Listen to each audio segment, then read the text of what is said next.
The galactic confluence had made a mistake. It was not the first time, and the elder species of the universe had long since stopped pretending otherwise. But this particular mistake, designating Earth as an unmonitored dumping ground for decommissioned warships, would be the one they remembered for centuries. The GCS unyielding dominion had been the pride of the Vorkai hegemony once. 4 kilometers of layered alloy, 17 gun decks, a quantum-fold drive that had terrified 3 civilizations into surrender without firing a single shot. By the standards of 2031, when it drifted silently into a decaying orbit above the Pacific Ocean and was abandoned there, it was junk.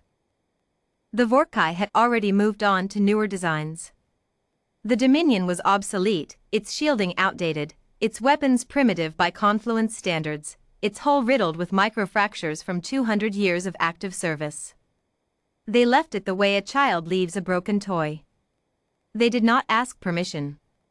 Earth was a Category 4 world, barely warp-capable, still arguing about whether to petition for confluence membership. Nobody asked Category 4 worlds for permission.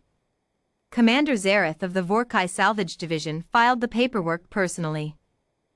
1. Decommissioned heavy warship, class, Sovereign Fury, designation, Unyielding Dominion, deposited in low orbit above uninhabited ocean sector, 3rd planet, Sol system. Condition, non-functional. Estimated decomposition timeline, 400 standard cycles. He stamped it approved, flagged Earth as a permitted disposal zone, and moved on to the next item on his manifest. He did not give it another thought. Earth gave it quite a lot of thought. Within 6 hours of the Dominion entering orbit, every space agency on the planet had telescopes pointed at it. Within 48 hours, the United Nations Emergency Space Committee had convened an emergency session. Within 2 weeks, a joint human crew had docked with the ship using a retrofitted cargo hauler and a lot of improvised magnetic clamps. The crew reported back, "It's enormous. It's damaged. It is absolutely the most incredible thing any human being has ever set foot on." The world did not need much more convincing than that. Project Inheritance was classified above top secret for the first 3 years. 14 nations contributed personnel, funding, and equipment. Thousands of engineers, physicists, xenolinguists, and materials scientists rotated through shifts aboard the Dominion, working in zero-G with tools they invented on the fly to study technology they had never imagined. They cataloged everything. They broke things, repaired them, broke them again in more useful ways. They reverse-engineered the alloy composition of the hull plating. They mapped the power conduits running through the ship like a nervous system, and slowly, painstakingly, they began to understand how they worked.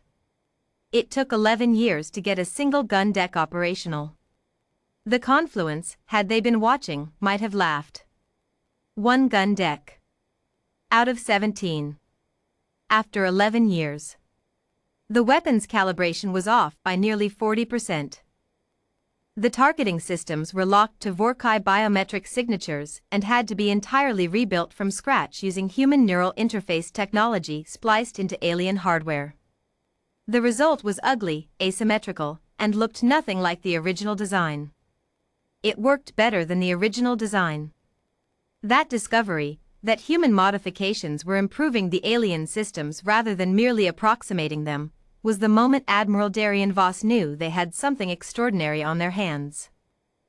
Darian Voss had joined Project Inheritance in Year 4, pulled from her command of Earth's fledgling orbital defense fleet because someone in the committee had noticed that she had a habit of solving impossible problems by ignoring the word impossible.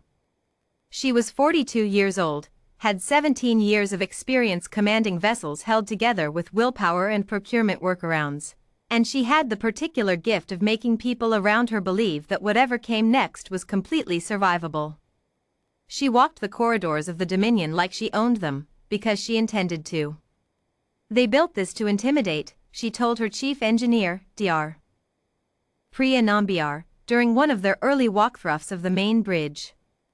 The room was cavernous, designed for creatures taller than humans by nearly a meter, with command stations arranged in a circle around a central holographic display that had taken them 2 years to restore. Everything about it is about psychological impact. The size, the silhouette, the color of the hull. It's theater. Nambiar looked up from her diagnostic tablet. You say that like it's a flaw. Not a flaw. Voss ran her hand along the edge of the central display. An opportunity. They optimized for intimidation. We can optimize for something else. Which is? Voss smiled. Actually winning. By year 14, the Dominion was no longer merely a reclamation project. It was a warship again, but not the warship it had been. The human engineers had done something the Vorkai designers had never considered. They had made it adaptable. Where the original systems were rigid, locked into single functions, the rebuilt versions were modular. A gun deck could be reconfigured in hours rather than days. The quantum fold drive, which had taken 6 years just to understand and another 4 to repair, had been modified to human neural interface protocols and could now execute fold calculations 40% faster than its original design specifications. The Dominion was also, now, considerably more dangerous at close range. The Vorkai had disdained close-range combat. Humans, who had spent their entire military history developing ways to fight at every conceivable distance, had filled those gaps enthusiastically. It was during the final weapons integration test that the confluence came back. Commander Zareth had not thought about Earth in 14 years. He was recalled to think about it now because 3 confluence monitoring stations had independently flagged the same anomaly, significant energy readings from the Sol system's 3rd planet, specifically from orbital space. Specifically from coordinates matching a certain decommissioned warship disposal site. He reviewed the data twice. Then he requisitioned a fast courier vessel and went to look personally, because the data could not possibly be correct. It was correct. The unyielding Dominion hung in Earth orbit, and it was active. Not merely active, it was radiating a tactical energy signature that his instruments classified as combat-ready, which was a category his instruments applied to exactly 12 vessels in the entire Confluence fleet. Zareth opened a hailing frequency. Unidentified vessel, he said, in standard Confluence trade speech, you are in violation of Galactic Confluence Salvage Ordinance 7-7 Alpha. That ship is registered Vorkai Hegemony property, category decommissioned. Please confirm your authorization codes. There was a pause of approximately 4 seconds. Then a voice responded in accented but perfectly comprehensible trade speech, Commander Zareth. My name is Admiral Darian Voss, commanding officer of the HSV Unyielding Dominion, that's human salvage vessel. We've been waiting for someone to call. Zareth stared at his communications panel. That ship was non-functional. It was non-functional when you dumped it in our backyard without asking, Voss said pleasantly. We fixed it. We also made some improvements. You're welcome to come aboard and review them, if you'd like. We're quite proud of the work. That ship is Vorkai property. You abandoned it, Voss said. In orbit above our planet. Without notification, without negotiation, without so much as a courtesy transmission. Under the Galactic Confluence's own Ordinance 7-7 Alpha, which I've had time to read very carefully. Abandoned property in a planetary body's gravitational sphere of influence defaults to the custody of the nearest sovereign civilization after a period of 10 standard cycles. We passed 10 cycles 4 years ago. She paused. We have the paperwork. Zareth opened his mouth. Closed it. Opened his communications to Fleet Command. The response from Fleet Command took 9 minutes. When it came, it was not the authorization to recover the vessel that Zareth had requested. It was a strongly worded advisory to proceed with caution and a secondary message, flagged urgent, from the Confluence Diplomatic Bureau asking if anyone had read the latest intelligence summary on human military development. Zareth had not read it. He read it now. The summary was 37 pages. Page 1 contained the sentence, Category 4 assessment of Sol 3 humanity is recommended for immediate revision. Current behavioral modeling does not account for adaptive technological acquisition.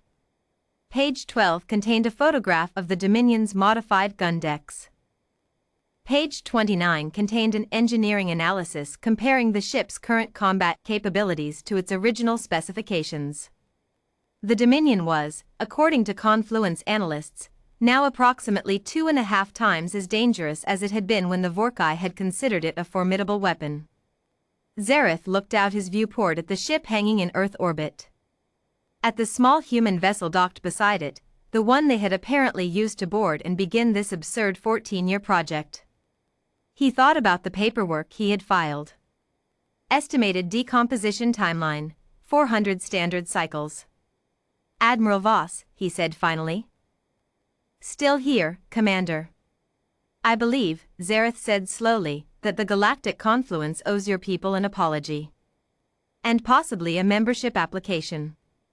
The response was immediate, and it sounded like she had been waiting to say it for a long time. We'll consider the application, Admiral Darian Voss said.